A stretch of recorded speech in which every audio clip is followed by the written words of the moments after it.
Welcome to Job Training Center's Rock Your Interview workshop. My name is Christy Goney and I am a job placement coach here at JTC. Really excited that you're joining us today and I hope you enjoy the workshop. So let's go ahead and just jump right in.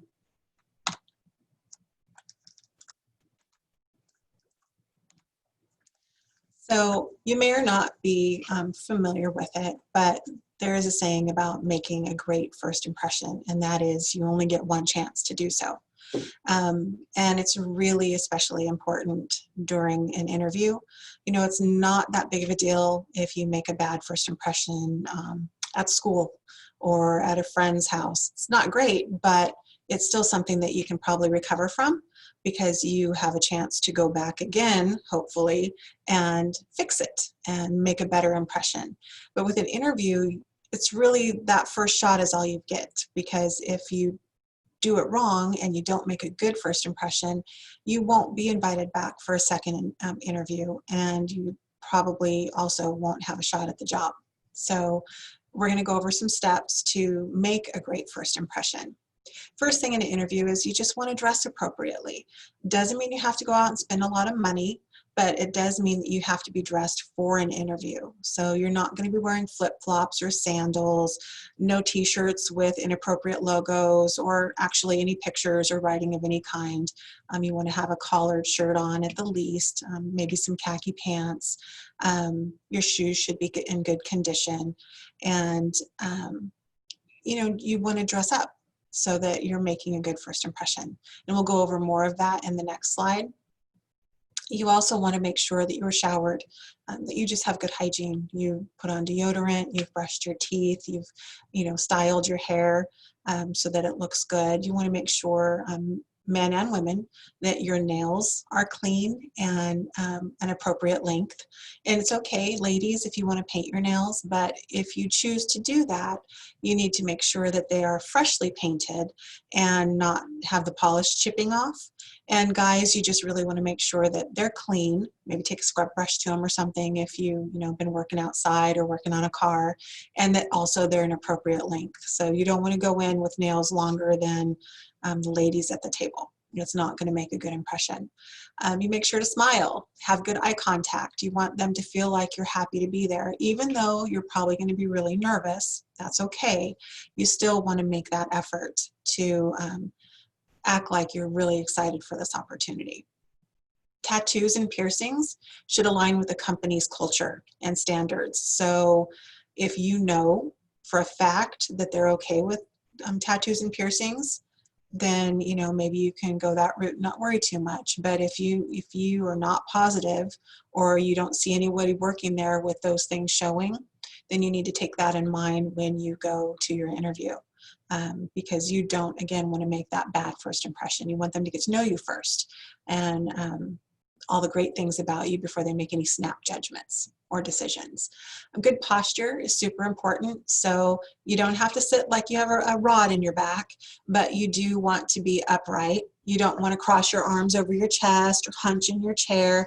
That really makes you closed off and makes you seem like you don't want to be there. Emphasizes how uncomfortable you are. You don't want to be lounging in your chair off to the side, because that's just a little too casual. Makes it seem like you're so comfortable that you don't really even care that they're taking the time to talk to you. So sit up. It's okay to lean into the table if you want to, because that shows you're engaged and interested in what the people around the table are saying to you and the questions they're asking you. I can't say it enough, so show enthusiasm and smile even when you're nervous, and it can be hard to do. I mean, I don't know about you, but when I'm really nervous, I feel a little bit nauseated. I get really, really sleepy.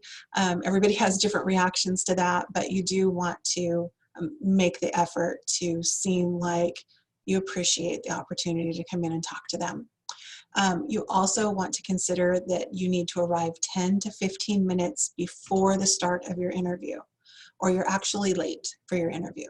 Okay, you don't want to get there earlier than that, because that just puts a kind of a weird burden on the front office staff or the people at the store to figure out what to do with you. But 10 to 15 minute mark is when you want to walk in and announce that you're there. And this part's huge. If it's in an office, so there's probably like a front desk. Don't just walk in and sit down somewhere and assume that people know why you're there and who you are. Assume that they've noticed you.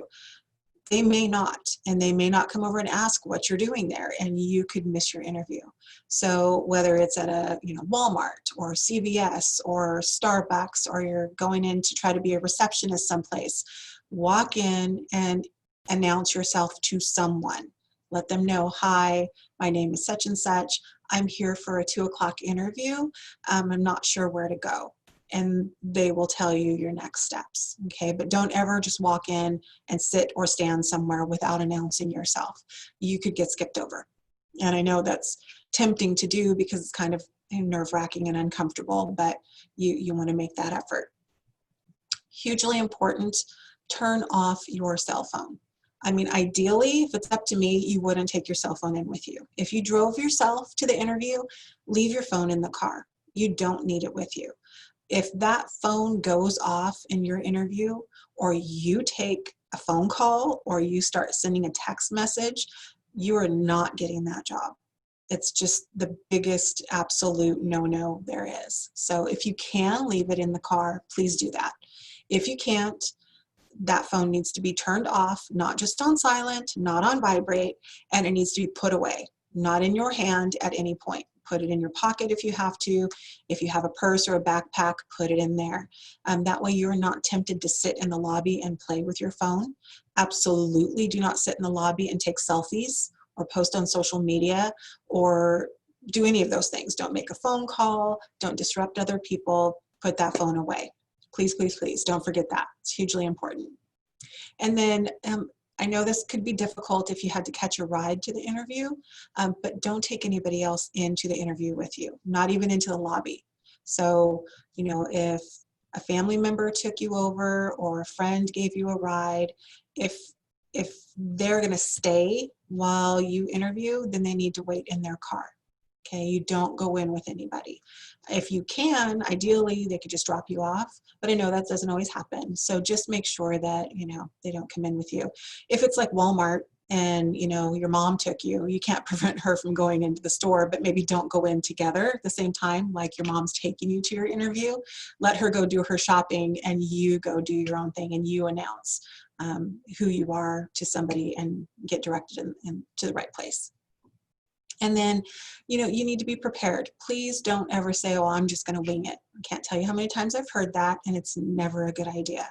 Not that you have to memorize everything, but you need to have put some time and effort and thought into your interview. If you wing it, you're probably not going to get that job. So prepare as much as you can. So as far as dressing to impress, we talked about it just a tiny bit on the previous slide, and there's two different pictures here. We've got business professional attire, which you're probably not going to need to worry about so much if this is like a first job. You're probably going to be more in the business casual area, but you never know. I mean, sometimes people land a crazy, you know, great job right off the bat. For the most part, business casual is what you're going to encounter for a first job and kind of in rural areas. And so again, just being freshly showered, style and comb your hair, brush your teeth, and basic things, clip your nails. Your clothes should be clean. They should be ironed. We don't want a whole bunch of wrinkles.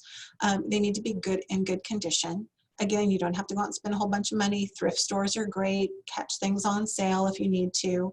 And then make sure that they're appropriate. So if you walk in and somebody can see through your shirt, if you have holes in your pants, if you have open-toed shoes on, a logo on, if you're wearing a baseball hat, none of those are appropriate and it's not going to be helpful. So another thing I always encourage people to do as well is, you know, maybe you just have that one outfit in your closet that you wear to church a couple times a year, or your parents made you buy it for, you know, fancy occasions and you haven't worn it since last year. So don't wait for the day of your interview to try that outfit on. What if you grew? What if you lost or gained weight? What if you forgot that you spilled mustard on it last time you wore it and it has a stain, or there was a hole in your armpit? Okay, you don't want to find out those things right before you go to your interview. It's super stressful, and then you're scrambling around going, oh my gosh, what am I supposed to wear? So try whatever you're going to wear, try it on at least the day before your interview. Make sure you can stand in it comfortably, you can sit, you can breathe, your buttons aren't pulling, you're not missing a button. All these different things that are funny if they happen to somebody else, but not super funny if you realize you've got a big hole in your armpit and you're at the interview.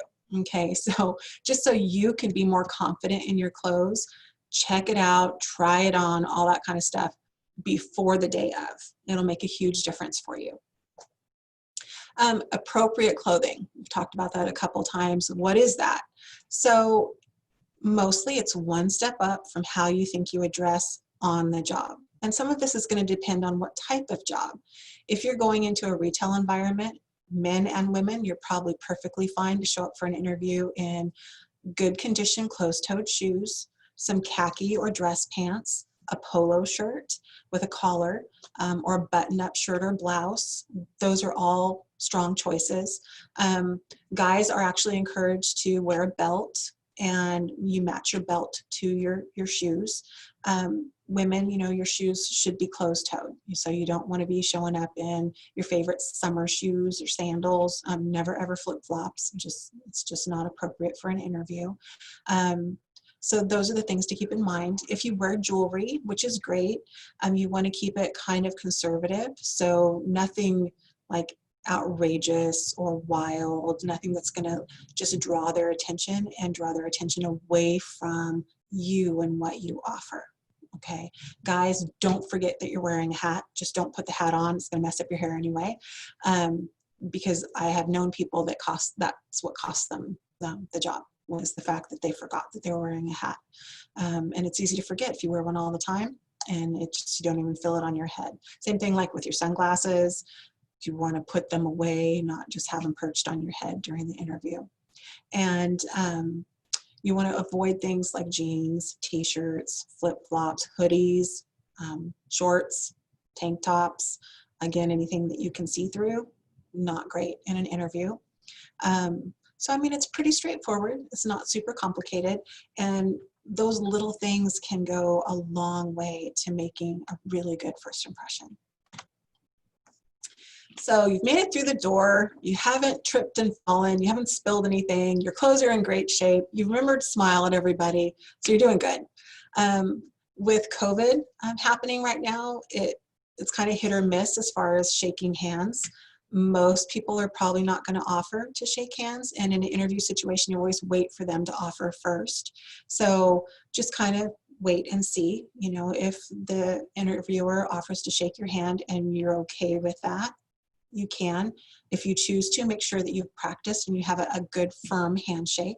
And that's really important. If you're not comfortable, you're worried about COVID, and you just really don't want to be touching a stranger's hand, you can politely say, you know, thank you so much. I'm really, you know, happy to be here. Just with social distancing and the concerns about COVID-19, I'm not really comfortable shaking hands, and they should be perfectly fine with that. Once you're seated, and wait to have them ask you to be seated, you know, let them offer you a chair. A typical first question is going to be something like, so tell us about yourself. Now you might be talking to one person, or you could be talking to a panel of 4. It just depends on the policy of that particular place. So in order to prepare an opening statement, that's what we're going to call it, it's kind of like a commercial for yourself. You want to really focus on the job description. What in that job description made you excited about the job? What did you read that made you go, oh my gosh, I'm perfect for that job, I could do that? Those are the things you're going to talk about.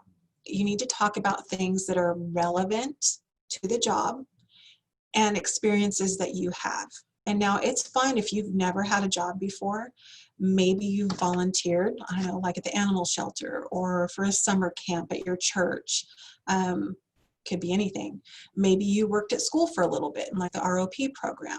So focus on the things that you have done in the past, the skills that you already have, and how those tie to this particular job you're applying for. So remember, if you go for several different jobs, you might have to change your opening statement a little bit for each one.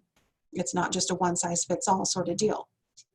So the example I came up with here was, my name is Christy Goney, and I'm very excited about your open receptionist position. I have 2 years of babysitting experience.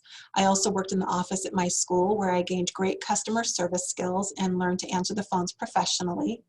In addition, for the last 2 summers, I volunteered at the animal shelter and feel that I'm really improved my teamwork skills and as well as my ability to follow directions and work independently. Ta-da, you have an opening statement. It's going to be about 1 to 2 minutes long, and you're good to go. Okay, it's not super complicated, but what you're trying to do is like connect the dots for the employer so that they can see why you're the right person for the job, why they should hire you. If you go off on a tangent or you start talking about things that have nothing to do with their job, they're just going to be confused. It's not going to help you get that job.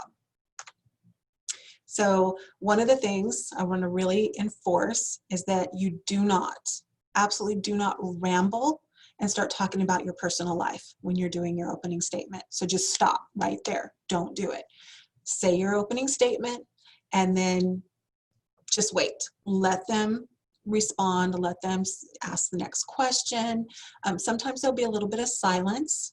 It might make you feel a little weird, kind of uncomfortable. Why aren't they saying anything to me? That's okay. But you don't want to then feel like, oh my gosh, I need to fill this silence. I need to start talking. Because if you do that, you might share things that could cost you the job, okay? So don't. Focus on the career-specific, job-specific skills and experiences that you want them to be aware you have. They don't need to know that you have 16 dogs and 42 cats. It's not going to help you, okay? Even if it's a vet's office, they might go, oh, that's a little bit weird. So don't overshare personal information, okay? Do talk about what makes you a great fit for the job. So maybe you actually have hard skills. Those would be things like maybe you're bilingual. If you are bilingual, oh my gosh, please let them know that. I don't care what job it is, that's going to be a benefit to you. That's going to help you get the job. So mention that you're a bilingual individual. If you already have a degree or certificate of some sort, mention that if it's going to help you. Now, if you have a degree in, I don't know, firefighting, and you're trying to be a barista, they might not know how that's going to help you. So think about, you know, the things that you're highlighting need to be in relation to their job, okay? Maybe you have really great typing speed. Talk about that. Any computer programming or computer programs you've run before or are used to using, those are great things to mention. Again, not if you're maybe digging ditches for Caltrans, then maybe you want to focus more on your outside physical experience and the tools you've used and the machines you've operated and the mowers and the weed eaters and things like that. So keep it relevant to the job. Soft skills are kind of across the board really important no matter what job you're going into. So soft skills would be things like communication skills, your ability to work as a team. Maybe you have some leadership skills that you've built in the past. Maybe you're a very flexible individual. You know, you just work late, you can work early, you're just easy to get along with, and you take on new challenges whenever your boss needs you to. Time management is going to be huge. You know, can you be on time? Can you be punctual? Can you manage your workload? All of those things are great things to talk about in your opening statement. So just last thing to go over in your opening statement, you can talk about your education if it's relevant, any training or certificates that you have, a summary of your relevant job history. So if you've had jobs before and they kind of tie into what you're trying to do now, talk about those. Specific strengths that you have that match the job description, achievements or volunteer experience that you're proud of and you want to share, and why you're interested in working for them. That is not a selfish reason. So you could say, you know, maybe for Dignity Health, that you're really excited about this opportunity as an entry-level admin person because you know that they're really involved in the community. and you can talk about some of the programs that they're running. That would be fantastic. Maybe you want to work for Sierra Pacific because you know that they have a scholarship program for the children of their employees. That's another thing that you could talk about.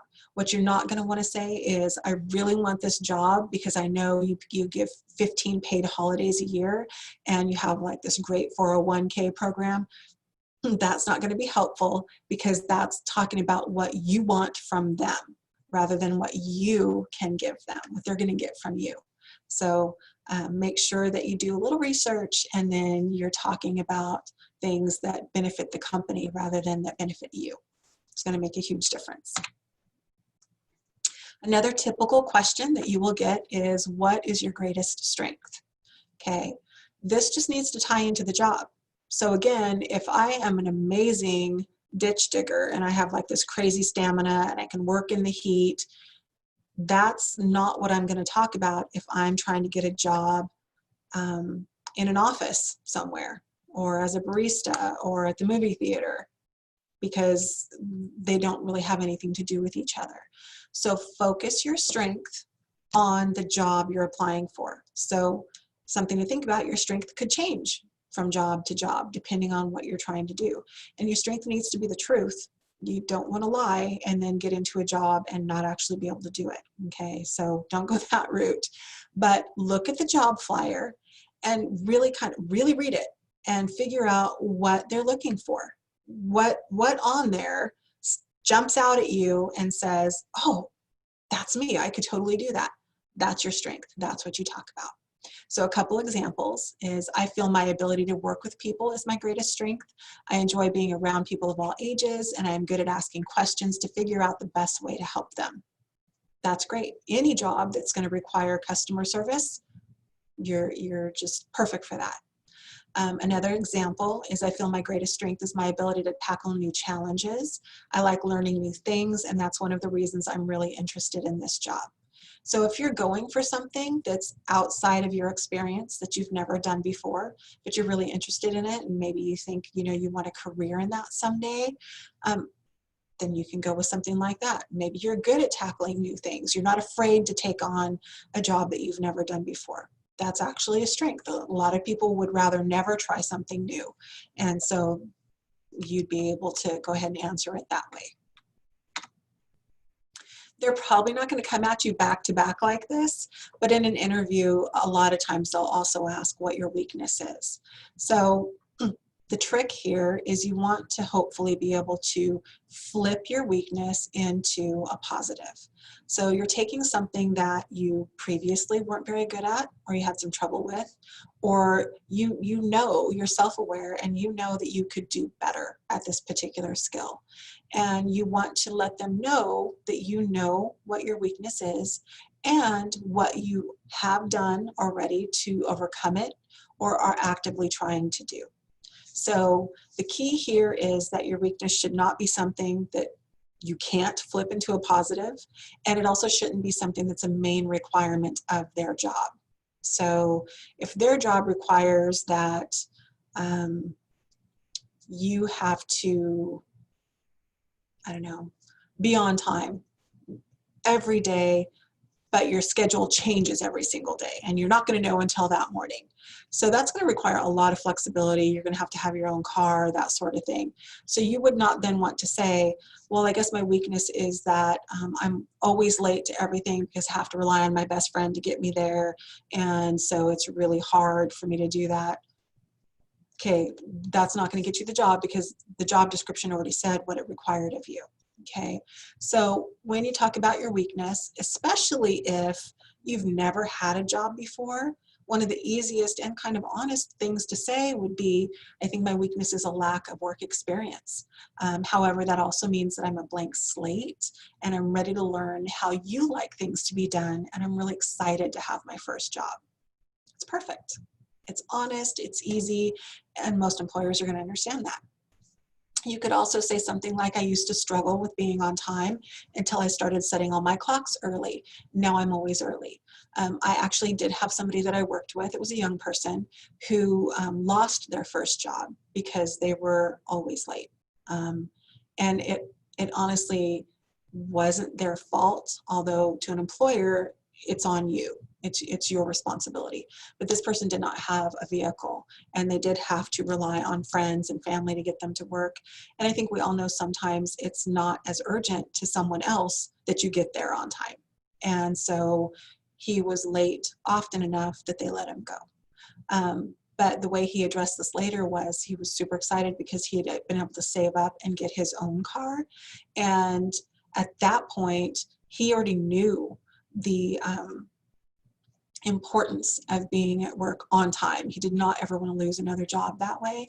And so he flipped his weakness, which was not having transportation of his own, into a positive by saving up, getting a car, and never having to deal with being late for those reasons again. So anything that you can think of that you can flip to a positive, that the employer is going to go, oh my gosh, yeah, I really like that. That's something that you could talk about as your weakness. One thing you don't want to do real quick is you don't want to come up with a weakness that you can't spin. Like, well, you know, I just don't like other people. Great. Or, yeah, you know, I'm just always late. Doesn't matter what I do. I can't be on time. If you give an employer something like that, they're going to think, okay, let's just wrap this interview up because this person knows that there's a problem and they don't even care. They're expecting me to accommodate them. And that's not the way it works in the work world. So you have to have something that spins. So another very common question is, what do you know about our company? And you need to do some research. Mostly you're going to luck out and you're going to be able to just Google them and find out some information. Doesn't always happen. Small towns, rural towns, not everybody has an online presence. Some places literally don't have a website. It still surprises me that you can look at like doctors and dentist offices and they don't have a website. I'm like, how is that possible in 2020? But it does happen. So when you start your research, check out the company website and take note of as many facts as you can, how long they've been in business, what's their company mission statement, the company's core values. That's been really kind of trendy and popular right now. Are they involved in the community? Do they like donate or participate in certain events every year? Do they talk about their future goals for the company or past achievements? Think about all those things, research those things, and then you have something to say when they say, what do you know about our company? Okay, what you do not want to do is talk about the perks that they offer. So, well, yeah, I know that you offer free gym memberships to all your employees. That's not what they're asking you, and it's not going to help you get the job. So focus on the company, how they came into being, what their hopes and dreams are, as much as possible. If you did your research, you tried your best, and you literally can't find anything about this company, maybe they're brand new, maybe they're just old school and they don't have an online presence, you've never been a patient or a customer there, and you don't know anybody who works there, then be honest. And just say, you know, I really tried to research your company. I talked to people I know, I Googled you, I could not find anything, but I'd really be interested to know more, and ask them to tell you about their company. More than likely, they'll be very happy to do that. And it shows that you're genuinely interested in who you're asking to work for. Okay, just don't lie. Don't try to fake it and make up things because they will know. So don't embarrass yourself that way. If you tried your best and couldn't find anything, just let them know that and ask them to share information. At the end of an interview, it's very, very common for them to say, do you have any questions for us? You do want to have a question or two. So my suggestion is to have a few questions in mind, 3 or 4. You're not going to ask all of them, but you want to have them in mind. They should be questions you're interested in, of the answer. And that way, if you only memorized one question and during the course of the conversation, they answered it already, you're not stuck saying, oh, no, thank you. You answered my questions already. because they're going to think that means that you don't have a question for them. You didn't even care enough to come up with one. Okay, so think of 3 or 4 that you think are pretty good, that you genuinely like the answer for, and then ask one. And if they encourage you to ask another, then go ahead and ask your second one, your top 2. But this way, you don't get caught off guard and have to say, no, I don't have any questions. These are by no means the only questions you can ask. These are just suggestions. You could ask what qualities they look for the person they hire for this position. Have you answered all their questions satisfactorily? So if you think you kind of messed up or you got really nervous and you couldn't, or you didn't make sense, ask them, did I answer all of your questions to your satisfaction? Was there anything that I said that you'd like me to clarify? That gives them an opportunity to go, yeah, I didn't really understand what you meant when you answered this question. So that one's a really good one. What do you enjoy most about working for this company? That's a great question for, interviewers who seem kind of warm and friendly and you've enjoyed talking to them, because they're probably going to be happy to share with you their own personal experience and how they feel about their job. You could ask, what are some of the biggest challenges that this position faces? Helps you understand if you're really going to be the right person for the job and how to get yourself prepared for it. You do not want to ask, when's my first payday? Do I get vacation? Do I get benefits? That sort of thing. I know you want to know, but usually that's not something that's going to be brought up at that time, unless they bring it up. If they say, well, how much do you have to make to want to take this job, or how many hours a week do you need to work? Then you could say, well, I'm going to school, so I really need about 25 hours a week. And then you guys can have a conversation around that. It just depends, but let them lead that. Don't you jump in. Don't let your question be, when's my first payday? It's just not. It's not a good first impression. And you want to have a closing statement. So once your questions have been answered and the interview is over, you want to make sure to thank them for their time, thank them for talking to you, and let them know that you want the job. If you want the job still and you haven't sat here and gone, oh my gosh, these people are crazy and I don't want to work here. If that's the case, don't ask for the job. But if you're still like, oh my gosh, I hope they pick me, let them know that, because they can't tell from reading your facial expression or your body posture what you're thinking and feeling inside.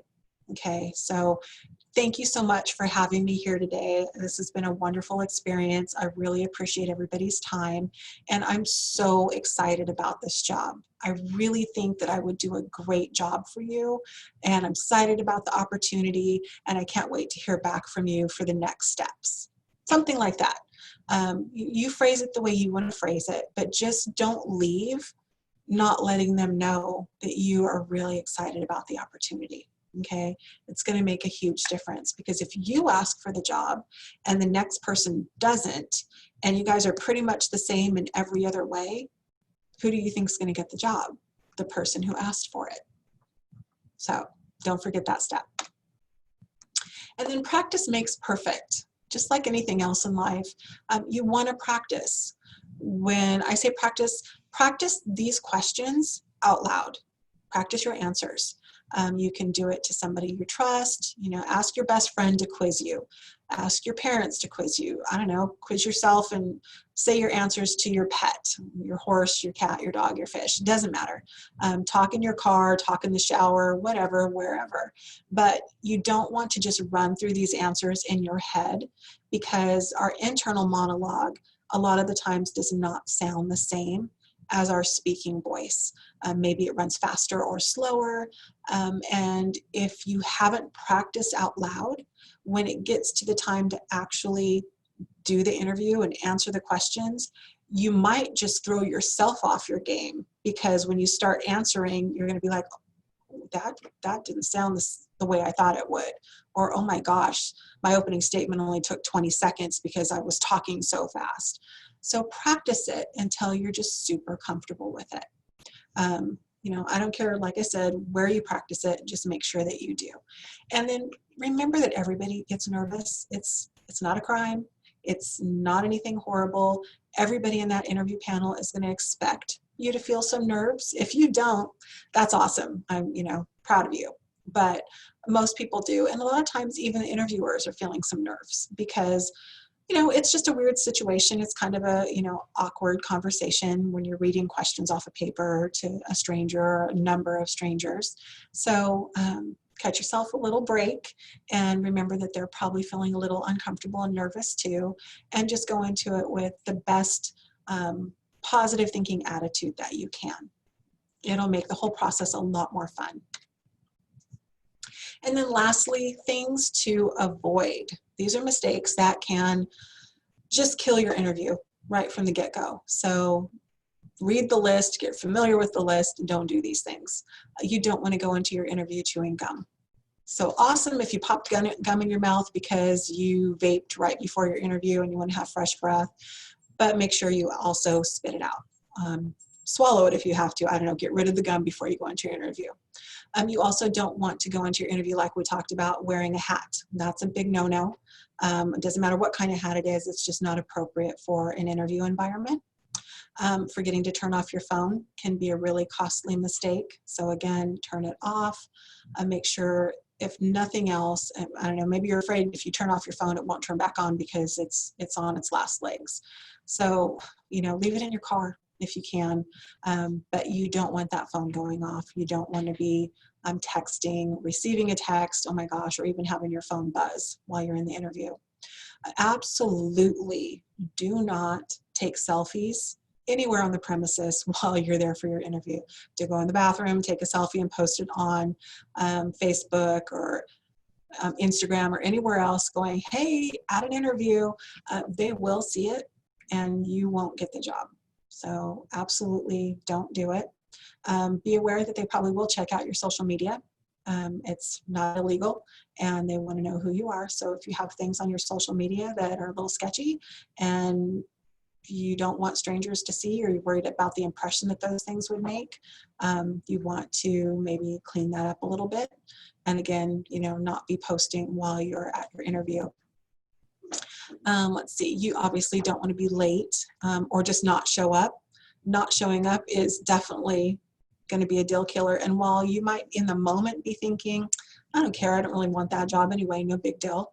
Well, if you live in a small town, you might want that job next year or the year after, and they're not going to forget your name and the fact that you blew off your interview and didn't even bother to call before not showing up.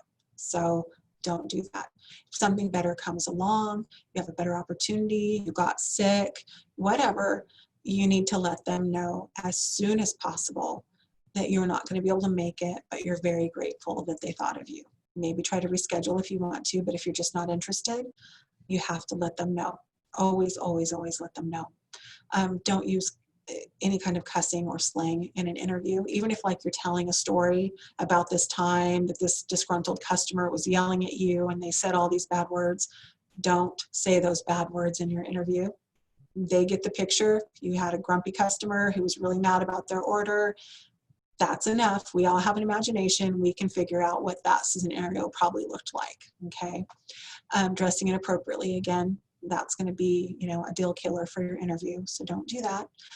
Don't bring someone with you to the interview. Obviously not into the room, but even into the lobby. You know, you're not going to go in and hang out with your parents or your grandparents or your best friend while you wait to be called back for your interview. It's just not done. Bad breath or body odor, obviously you want to skip those things. But strangely, you also want to skip wearing cologne or perfume, especially if you wear it kind of heavily, for a couple reasons. But the main one being that you don't know, just because you love that scent doesn't mean they will. And you don't know what size room you're going to be in. What if you're in this tiny little closet room and 3 of you are crammed in there trying to do this interview and your cologne or perfume is overpowering their senses, they're sneezing, somebody has allergies, you're probably not going to get that job. So you just want to be fresh and clean, and that's good enough for an interview situation. And then not being prepared to answer questions, so avoid that. Practice as much as you can, look up other questions online, get as familiar and confident and comfortable as you can so that you can be your best you at your interview. And then don't smoke or vape right before your interview.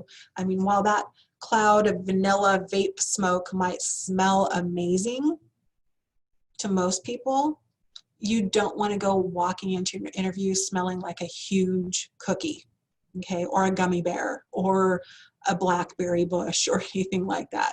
And then, of course, cigarettes just don't smell good, you know, period. So avoid that if at all possible. If you're just like super nervous and you have to, obviously don't do it right in front of the building, ever. And then take off anything that you can, like if you have a jacket on over your shirt or something, take that off and set it to the side. And when you're done doing what you have to do, maybe use some hand sanitizer, chew some gum real quick, and then put back on your fresh clothing so that you don't go in smelling of those things, because it can just make a bad first impression and be off-putting. So I'm super glad that you were here today. I hope you got some good information about interviewing skills. If you have any further questions, my contact information is here on this slide. Christy Goney, and it's cgoney@jobtrainingcenter.org, and 529-7000, extension 114. You can also just call our main line, which is 529-7000, and let them know that you have some questions. It might be questions about this workshop. It might be questions about other services that we offer. And one of us will get right back with you. So thank you so much. Good luck in your upcoming interviews. I hope they go great. Love to hear success stories if you do interview and get a job. And thank you so much for being here today. Bye-bye.